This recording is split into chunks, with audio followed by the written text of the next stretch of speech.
sûr, si vous venez de nous prendre un coup de diffusion, et sachez que vous êtes à l'écoute de Christ ma passion, et c'est tous les jeudis de 13h30 minutes à 15h avec Mesmeillard, le Fils béni de Dieu de toute sa génération. C'est votre émission de prédication de la parole de Dieu, d'annonce d'activité chrétienne, de promotion d'œuvres discographiques, littéraires, aussi de diffusion dans le journal des églises, des activités couvertes par notre équipe de production. C'est-à-dire, vous pouvez nous inviter, voilà, aller faire la couverture de toutes vos manifestations, concerts, tout ce qui est convention, n'importe quel programme dans votre assemblée, et nous ferons diffuser cela dans cette belle émission, mais le journal des églises. Si vous êtes un homme de Dieu, que vous avez le fardeau de prêcher en direct sur les antennes de radio Arc-en-Ciel, vous êtes aussi les bienvenus, prenez attache avec nous, vous êtes chantre, vous voulez faire la promotion de votre album, c'est la seule lucane qu'il vous faut sur radio Arc-en-Ciel. Alors nos contacts sont les suivants: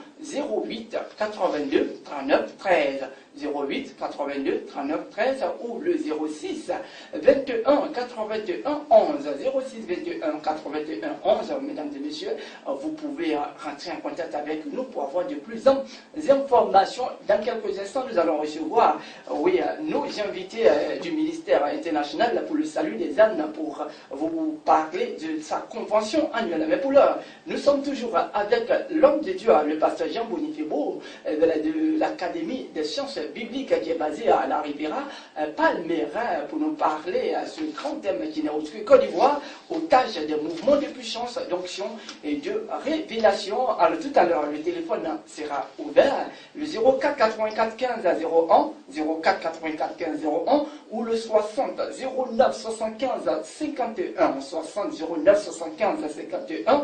Si vous avez des questions à poser à l'homme de Dieu, vous êtes les bienvenus. Alors l'homme de Dieu, nous poussons toujours avec notre thème qui est notre Côte d'Ivoire, otage des mouvements de puissance d'onction et de révélation. Nous étions sur les titres extravagants dans le ministère. C'est ça, non, l'homme de Dieu? Tout à fait. Et donc, c'est qui est très grave et qui leur permet de réussir facilement. Parce qu'en Côte d'Ivoire, quand tu observes très bien, le faux est soutenu, et même encouragé. Et la vérité, ou alors ce qui est vrai, est vraiment délaissé. Il faut le dire. Ça, c'est un constat. D'accord. Voilà. Chacun va constater. Oui. On va se rendre compte que ceux qui parlent vraiment de Dieu sont en minorité d'abord. Ceux qui parlent véritablement de Dieu, comme Jean-Baptiste l'a dit. Celui qui est de Dieu dit les paroles de Dieu. Voilà. Et donc, qu'est-ce que je veux dire par là? Je veux dire qu'en Côte d'Ivoire, ils ont avancé beaucoup d'idées qui font qu'ils arrivent facilement à prendre les Ivoiriens, enfin les chrétiens ivoiriens au piège. Ou alors les Ivoiriens qui aiment vraiment Dieu. Ils ont un cœur vraiment. Je sais qu'il y a beaucoup qui aiment vraiment le Seigneur, mais ils tombent souvent dans les pièges de ces gens. Tout simplement parce qu'on a commencé à avancer des idées comme quoi, en Côte d'Ivoire, on est chrétien que lorsqu'on appartient à une communauté. Voilà. On est chrétien lorsqu'on appartient à une communauté. Ce qui fait que si tu n'as pas de communauté, c'est que tu n'es pas chrétien. Au lieu de dire qu'on est chrétien, que lorsque on croit en Christ, on croit à la Bible et on l'applique dans sa vie. C'est ça. Voilà. On s'efforce d'appliquer. On dit non, on est chrétien en Côte d'Ivoire que lorsque tu appartiens à une église. Au point que si dimanche, il t'est arrivé d'être là, tu n'es pas là à l'église, mais tu es le plus grand païen, qui existe au monde. Comment dimanche tu n'es pas là à l'église, mais toi, on te regarde des yeux. Et ce qui fait que même ceux qui vont à l'église, quelle transformation quand ils reviennent. Oui. Mais regarde même. Il n'y a pas de différence. Il n'y a pas de différence. Celui qui a dit qu'il n'est pas à Christ. Bon, voilà. Et donc, en avançant de telles idées, qu'est-ce qu'on a voulu? On a voulu amener donc les Ivoiriens à être beaucoup plus attachés à une communauté. Or, qui parle de communauté, les communautés sont le reflet aujourd'hui de ces pasteurs, de ceux qui sont les fondateurs. Oui. Donc, alors on amène le chrétien à être beaucoup plus, parce qu'il est sans connaissance. Oui. Donc il est attaché au pasteur, voilà, la communauté, lié à la communauté, aux prêtres, aux pasteurs, aux prophètes, et à tout ce que tu connais, à prophétesse. C'est ça. Et là, il remet son âme. C'est-à-dire lui-même ne fournit plus d'efforts. Voilà, il remet tout. Et il croit dur et fait que ce que son prophète a dit, ou ce que son pasteur a dit, c'est ce qui est vérité. Oui. Et il n'a même pas discuté, parce qu'on leur a dit, écoutez, tu es venu à moi, c'est fini. C'est ce que je disais, qu'on est porté sur des révélations. D'accord. Et si encore il arrive que celui-ci t'a donné un message de Dieu. Que ça ne s'est pas réalisé. Et que, non, ça s'est réalisé surtout. Oui. Et puis bon, il y a eu un signe, c'est fini. Tu ne jures que par lui. Wow. C'est-à-dire que tu ne vois plus Jésus. C'est ça. Au point que les gens, au point où les gens sont vénérés.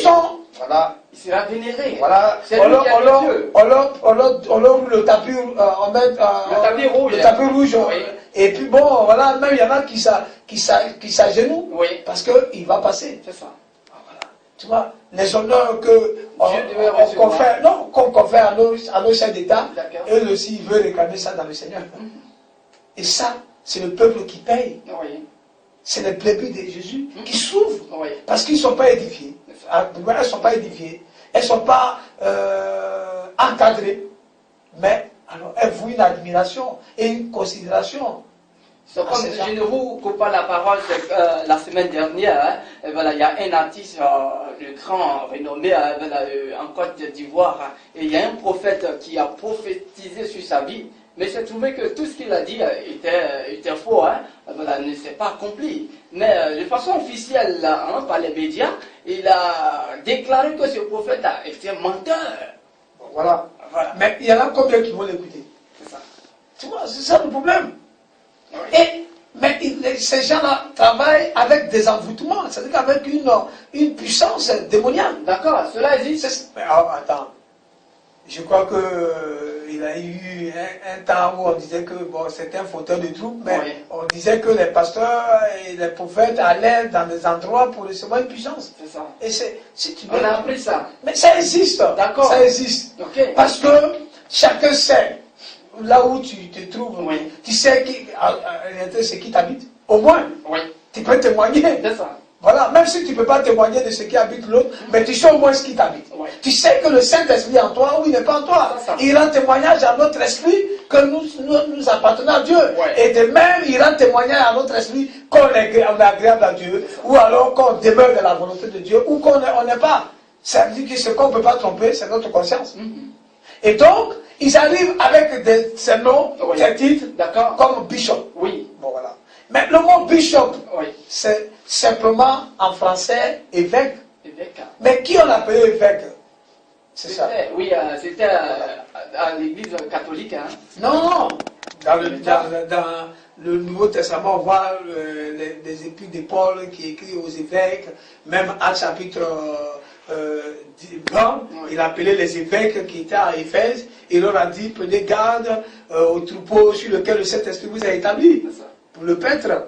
Voilà, car il viendra après nous des loups cruels qui n'épargneront pas le troupeau. Donc je veux dire que le nom évêque, même dans l'épître à Tite, il a dit, je t'ai envoyé à Crète pour que tu établisses les anciens. Et puis bon, voilà, s'il détruit un évêque, quelques hommes qui soient en tout cas doués de tels, voilà les caractéristiques, les critères, voilà, mais il faut l'établir. Ça veut dire quoi? C'est-à-dire, il faut comprendre que dans l'œuvre de Dieu, il y a deux sortes d'élus. Il y a ceux qu'on appelle les élus prémices, et il y a ceux qu'on appelle les élus secondaires. Les élus prémices ne sont pas supérieurs aux élus secondaires. Je t'explique tout simplement. Voilà. Regarde par exemple les Pierre, les Jean, les Philippe, les André, les Matthieu, qui ont reçu du Seigneur, alors je veux dire la formation. Ils deviennent quoi? Par rapport aux autres, ils deviennent des élus prémices. Qui alors tout, comme Paul écrit à Timothée pour dire ce que tu as appris de moi, ce dont tu as été témoin, que j'ai enseigné, tout cela. Confie-le aussi à des gens qui soient alors tout fidèles à le transmettre aussi à d'autres. N'est-ce pas? Alors, ceux qui ont été les premiers à être éclairés, formés, deviennent des élus prémices, qui à leur tour doivent pouvoir encadrer, former les autres, qu'on appelle maintenant, qui deviennent des élus secondaires. Donc, les apôtres, en allant dans leur mission, voilà, ils ont commencé à former des disciples. Parce que c'est ce que le Seigneur a dit. Les disciples qu'ils formaient, ils trouvaient dans un endroit, d'abord, ils gagnaient d'abord ces gens-là par l'évangile. N'est-ce pas? Ou au moyen de l'évangile. Il les formait. Il trouvait parmi eux ceux qui avaient les grâces de Dieu. Il les formait. et il les établissait sur la communauté qui venait d'être formée. Parce que j'ai bien dit qu'il y a le ministère, il y a deux caractères. Il y a le caractère, le ministère inter-ecclésiastique, c'est-à-dire que ceux qui sont appelés à travailler dans l'église corps de Christ. C'est cette liste de ministères que Paul décrit en parlant de, ce nombre de ministères que Paul présente à Éphésiens chapitre 4, à partir du verset 11. Il dit très bien, Dieu a appelé, a établi, ou alors l'un Apollo, il a appelé l'un à être apôtre, l'autre ceci. Ça, c'est de l'église corps de Christ. Et il y a le ministère dans l'église locale. Dans une localité bien donnée. Oui. Voilà. Il faut comprendre. Parce qu'il y a aussi une église locale. Ok. Alors, maintenant, comme eux, ils étaient apôtres, et ils étaient en même temps formateurs, parce qu'ils avaient reçu la formation du Seigneur.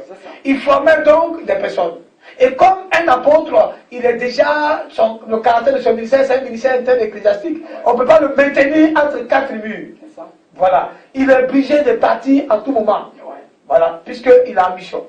Alors, il faut pouvoir trouver des personnes qu'il faut former, voilà, pour assurer, pour surveiller ce que vous avez déjà ce qui a été fait. Voilà. Donc, comme c'est des personnes qui avaient la grâce de Dieu dans leur vie, ça veut dire qu'ils avaient un appel. Donc, il les formait. Et ce sont ceux-là qu'on appelait évêques. Voilà comment, ou en grec aussi, tu veux presbytéros, qui veut dire ancien. C'est-à-dire que anciens, ceux qui ont été appelés et qui doivent aider les autres, encadrer les autres, veiller comme des surveillants. Ou alors, on leur a donné encore en grec le mot épiscopos, qui veut dire surveillant ou inspecteur. D'accord. Et puis, évêque, moi je les ai connus en tant que des catholiques, hein. Mais de nos jours, on trouve des évêques dans le milieu évangélique. Mais c'est ce que je dis. Qu'est-ce qui explique cette transportation de ce mot-là dans le milieu évangélique? Voilà, mais attends, les catholiques vont te dire eux aussi, c'est la même Bible. Oui, c'est vrai, mais c'est comment dire, eux, c'est pas eux, ça commence, on les connaît en tant que ça. Ça n'a pas commencé par eux. J'ai très bien dit, c'est parce que tu faut prendre la peine de beaucoup lire, tu vas te rendre compte que même que tu lis l'épître de Paul à Tite, il va te parler d'évêque. Si tu veux, on va le lire. J'en ai déjà vu. Ben voilà. Oui, donc le mot évêque ne vient pas de l'église catholique romaine. Oui, mais voici ce que j'ai dit, hein. C'est que c'est dans le milieu catholique qu'on les voit souvent, mais il n'y a jamais eu d'évêque en milieu évangélique. C'est ce que je suis en train de t'expliquer. C'est ce que je suis en train de t'expliquer. J'ai dit, voilà comment le travail de Dieu était accompli au temps de l'église primitive. Il y a eu l'apostasie, qu'on appelle l'abandon de la foi, et qui a créé quoi? A créé tout un mélange. On a commencé à mélanger tout, et aujourd'hui, on nous a donné ça comme un héritage. C'est ce qui fait que, alors, on ne comprend pas beaucoup de choses. Voilà. Mais je n'ai pas l'origine des choses. J'ai bien dit que les apôtres étaient appelés à paître l'église, à faire des nations des disciples. Oui. Ça veut dire que ce n'est pas des gens qu'on pouvait immobiliser dans un endroit entre quatre murs. Donc, il faut former certaines personnes. Voilà. Donc, voilà, pour assurer la surveillance ou alors paître l'église. Et donc, tous ceux que j'ai bien dit, qui gagnaient et qui formaient pour être des disciples, voilà, et ils étaient établis comme des évêques, c'est-à-dire que des presbytéros, ou alors, si tu veux, des épiscopos, pour dire des surveillants, qui devaient alors tout se charger. Et donc, c'est un travail collégial, voilà, il faut bien le tenir. C'est un travail, c'est pourquoi il parle toujours en pluriel, aux évêques. C'est-à-dire que des surveillants, voilà, tous ceux qui étaient appelés à exercer un ministère pastoral, ou un ministère d'apôtre, un ministère prophétique, ou un ministère de docteurs, d'enseignants, de prédicateurs, d'exhortateurs, dans l'église locale, étaient appelés à être des évêques, des surveillants. Tu me suis? Oui. Voilà. Et c'est comme ça, ce sont ceux-là à qui ils écrivaient. Quand il dit aux anciens qui se trouvent là, c'était le mot ancien, c'est le même mot presbytéros, qui veut dire ancien, pour dire. Et Paul écrit même à Timothée, pour dire, il ne faut pas que tu charges d'une fonction sacrée ou une fonction divine un nouveau converti. Voilà, ça c'était pour dire qu'il fallait que quand même il y ait une certaine expérience. Voilà. Et alors, mais plus tard, après après la mort des apôtres et de leurs disciples immédiats. Parce que là, jusqu'alors, l'évangile a été conservé avec toute l'organisation. Mais après eux, alors il va se souffler un vent terrible. Parce que maintenant, l'évangile est entre les mains des nations. Alors ils vont faire un certain amalgame, ou alors, si tu veux, un certain mélange. Voilà, un mélange qu'on appelle, attends le nom là. Une coalition. Non, pas une coalition. Une coalition, ça c'est deux forces qui se mettent ensemble pour pouvoir accomplir même un même but. Mais je veux dire, un syncrétisme. C'est-à-dire qu'on va prendre... Voilà, non, je ne parle pas d'abord des hommes dans l'organisation. Je parle de comment ils vont corrompre l'évangile. Voilà. C'est-à-dire qu'ils vont prendre l'évangile et on va essayer d'accommoder ça aux croyances païennes. Or, dans les croyances païennes, tu vas voir, dans les croyances païennes, tu vas voir le débat, il a autour de lui ses acolytes. Voilà, donc il est le chef. Alors, c'est comme ça, l'évangile va être corrompu. Et comme j'ai dit qu'il y a un amalgame, il y a un mélange qui va se faire. Par rapport à l'apostasie dont tu dois annoncer. Car prenez garde parce qu'il viendra des loups cruels qui vont pas épargner le troupeau. Alors, ceux-là vont s'introduire avec des titres. Je veux dire qu'ils vont alors faire tout pour alors s'accaparer du pouvoir. C'est ça. Est-ce que tu me suis? De l'autorité. Et on va remettre l'autorité entre leurs mains. Et ils vont alors que c'était de façon collégiale que la fonction d'évêque, les évêques travaillaient au compte de l'église locale. Et maintenant, ça va être un homme. Et ça, c'est après le 1er siècle. Ça veut dire qu'au 2e siècle, ça va connaître l'évêque, va connaître le titre d'évêque, va connaître une corruption. Et là, ça va devenir maintenant, si tu veux, un patron, un chef. Un chef. Voilà. Et qui maintenant va diriger l'église. C'est sous cette forme-là que va être calqué tout ce que nous allons voir au point où tu vois dans une église un pasteur au-dessus. Et les autres sont des pasteurs, il dit même un pasteur principal, les autres deviennent des pasteurs subalternes ou assistants. Et il leur donne tout aussi longtemps qu'il est là, les autres ont sa position, comme si c'est lui qu'on sait. Pourtant, le Seigneur a dit, ne vous faites pas appeler directeur. Mais c'est pas aussi une façon de mettre un peu d'offre dans la maison de Dieu, afin d'éviter tout ce qui est des... Mais justement, c'est ce qui a créé plus de désordre dans l'église de Jésus. Toi, physiquement, humainement, tu vois ça, tu trouverais que ça serait un ordre. Oui, de l'ordre. Mais je te dis que ça crée plus de désordre dans la marche, dans l'évolution, dans l'épanouissement même de l'église. Je vais t'expliquer. Maintenant, si quelqu'un alors détient tout le pouvoir, alors, où est la place de Jésus? Tu ne peux même pas, toi, qui viens d'arriver, même si le Seigneur t'utilise de façon extraordinaire, il n'y a pas de message qui peut venir de toi pour lui dire que, écoute, pasteur, tu es notre principal pasteur, mais c'est tout ça qui a donné le nom pape. C'est tout ça. Et aujourd'hui, l'homme se dit qu'il est infaillible. Bon, je pense que ces hommes de Dieu, souvent aussi, ils écoutent leurs assistants, ceux qui sont tous deux. Oui, mais n'écoute pas même une brebis qui vient d'arriver, mais que Dieu peut utiliser. Tu ne peux pas lui donner un message comme venant de Dieu et authentique, hein. Je dis même venant de Dieu. Et qui va écouter? Non, il y a tout ça, c'est rare, hein. Oh, écoute-moi. Je crois que toi, tu n'as pas fréquenté. Maintenant, comme tu animes une émission chrétienne, je crois qu'il faut fréquenter beaucoup de milieux. Tu vas comprendre beaucoup de choses. Non. Ça fait presque avec eux. Non. Tu fréquentes ton milieu. Dis-moi plutôt que je fréquente mon milieu. Et je suis beaucoup plus au courant de ce qui concerne mon milieu. Mais les autres milieux, tu ne connais pas. Nous, à 7 minutes. Hein. Voilà, même si nous laissons une seconde. D'accord. Mais je veux dire, les autres milieux, tu ne connais pas. Le peuple de Dieu souffre. D'accord. Et je ne veux pas que tu prennes ça de cette façon, parce que ça fait mal au Seigneur. Okay. Il vient, il est à la porte, il vient chercher une église, comme j'ai donné tout à l'heure les caractéristiques, parce que personne n'y réfléchit, hein. C'est ça. Ou alors personne n'y parle. Oui.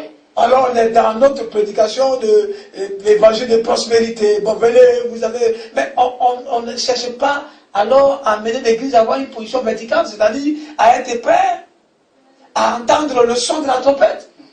Donc, parler, comme il a très bien dit, alors, quel est le serviteur, l'économe fidèle et prudent, que j'établirai sur mon peuple, pour leur donner la nourriture au temps convenable? Quelle est la nourriture qu'on devait donner au peuple à présent?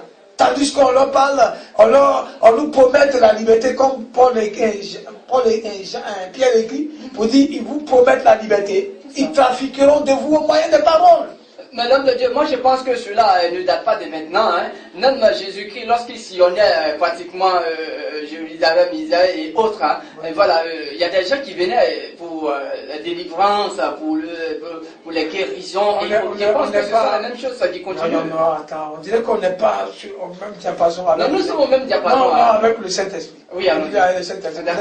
Entre nous, on peut penser qu'on se comprend, mais avec le Saint-Esprit. Je ne te dis pas que délivrance ou alors prier pour des malades, c'est des choses qui sont caduques. C'est pas ce que je dis.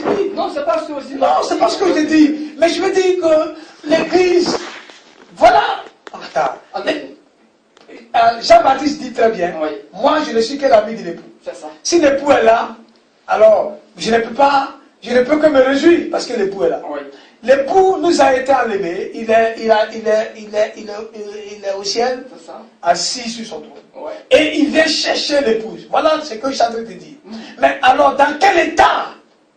C'est pourquoi je t'ai pris un exemple beaucoup plus pratique. On est 5 ici, dans cette salle. Bon, en ajoutant aussi la technicienne, on est 6 qui écoutons. Mais si le Seigneur arrivait à l'instant où la trompette sonne, tu es sûr que de nous 6 ici, là, on est sûr d'être enlevé? C'est pas trop sûr. Voilà ce que je te parle. Pour te dire que le fond des choses, c'est qu'aujourd'hui, c'est devenu un fonds de commerce, l'œuvre de Dieu. D'accord. Voilà, parce qu'en Côte d'Ivoire, c'est le seul endroit où on ne paye pas d'impôts. Ah bon? Donc, mais bien sûr, l'Église ne paye pas d'impôts. Et comme personne ne peut contrôler, l'Église ne paye pas d'impôts. D'accord. Voilà. Et comme personne ne peut contrôler, on dit que c'est une affaire de Dieu, entre Dieu et les hommes. Et là, voilà, ça laisse libre le coup à des loups cruels qui viennent lire quand même les journaux. Mais quand vous dites... Je crois que même, je suis un journal même de la place, on ne va pas faire de publicité. On nous montre qu'un pasteur couche avec toutes ses filles. Oui. De l'église. Mais ça ne scandalise personne. Oui, c'est sorti aujourd'hui. Mais ça ne scandalise personne. Comment tu comprends ça? Ceux qui sont à la tête de ces grandes églises, qu'on voit. Personne ne dit mot. Ah, c'est son problème. Mais, et le peuple? Mais il y a toujours des vrais et il y a des faux. C'est ça. C'est de ça nous. Tu sais, les apôtres ont souffert. Ont payé de leur sang, je veux dire, pour que la vérité. Salit le nom. Pour que la vérité soit maintenue intacte. Oui. Tu penses qu'à longtemps, on ne cherchait pas à leur fermer la bouche? Quand on les mettait en prison, on les menaçait. Oui. Et que les gens ont voulu introduire dans le christianisme ce qu'on appelle le judéo-christianisme. C'est-à-dire que la première forme de l'apostasie, qu'on appelait le judéo-christianisme. C'est-à-dire prendre les pratiques du judaïsme, comme la circoncision du prépuce, et puis alors incorporer ça dans le christianisme, dit aux chrétiens qui venaient de croire au Seigneur. Oui. Donc les Grecs, c'est-à-dire que les païens qui donnaient leur vie au Seigneur, on leur dit, écoute, vous n'êtes pas sauvés entièrement si vous ne vous faites pas circoncis. Oui. Et regarde comment Paul a lutté pour leur dire, même, il dit très bien, même dans Galates, qu'il a résisté à ces faces qui avaient une conduite astucieuse. Oui. Alors, aujourd'hui, personne ne dit mot. On est dans nos coins, c'est ce qu'il appelle boutique, parce que la façon dont on se conduit. Voilà. C'est-à-dire que, bon, le reste, il peut faire ce qu'il veut. C'est une affaire de Dieu. C'est-à-dire que Dieu, Jésus lui-même doit se défendre. D'accord. Voilà. Et on est là, on est dans nos coins, on invite les gens à venir. Pourquoi on leur délivre? Pourquoi on leur promet la liberté? On leur promet le mariage, on leur promet, comme on appelle ça, les voyages, on leur promet ceci, et en fin de compte, il n'y a rien. Donc, on ne se soucie pas du salut même mais justement, des chrétiens. Parce qu'il y en a qui périssent. Oui. Par la force de ces prédateurs-là, par la force de ces faux. Comme Paul écrit, pour dire qu'au milieu de vous, il y en a des faux apôtres. Comme il y en a eu. De tout temps, il y a eu toujours des faux. Oui. Alors, donc, c'est pour te dire qu'il faut un minimum de prise de conscience pour aider la Côte d'Ivoire. Parce que quand on fait comme ça, on expose le pays. Oui. Attends, on provoque la colère de Dieu, sans le savoir. Si on introduit, au nom du Seigneur, on introduit des fausses doctrines, n'est-ce pas? Des faux enseignements, et qu'on dépouille le peuple, on escroque, et on conduit encore, on livre le peuple au péché. Parce que si tu dois coucher avec toutes les femmes de ton église, tu les souilles. Oui. Et même les femmes mariées. Donc ça veut dire que tu casses même le mariage. La loi du mariage qui devait être préservée est bafouée. Oui. Alors qu'est-ce que tu fais aux yeux de Dieu? Les yeux de Dieu, on nous dit que les yeux de Dieu sont trop purs pour voir le péché. C'est ça. Alors qu'est-ce que Dieu peut faire? Il va laisser une nation? Non. Qu'on dit une nation bénie de l'Éternel? Et qu'il y a comme on appelle la mission d'amener les nations de la terre. D'accord. Alors on chante cela, mais alors on ne vit pas. Ok. Alors l'homme de Dieu, pratiquement, nous sommes au terme. Alors qu'est-ce qu'on doit retenir en 30 secondes, laissez-vous comprendre. En 30 secondes, ce qu'on doit retenir, c'est qu'il ne faut pas faire souffrir le peuple de Dieu. Oui. Il faut qu'on revienne à la vérité. Même si on s'est trompé, on a qu'à revenir et aider le peuple. D'accord. Parce que le Seigneur a le souci de ramener l'Église dans la bergerie, n'est-ce pas? Oui. Et de la sauver. D'accord. Parce qu'il a payé très cher. Voilà. Okay. Vos contacts? 07 08 81 47 et 41 2 fois 91 et 10 à la fin. 10 à la fin. 07 08 81 47 07 08 81 47 ou le 41 2 fois 91 10 sont les contacts de l'homme de Dieu, le pasteur Jean Boniface Beau de l'Académie des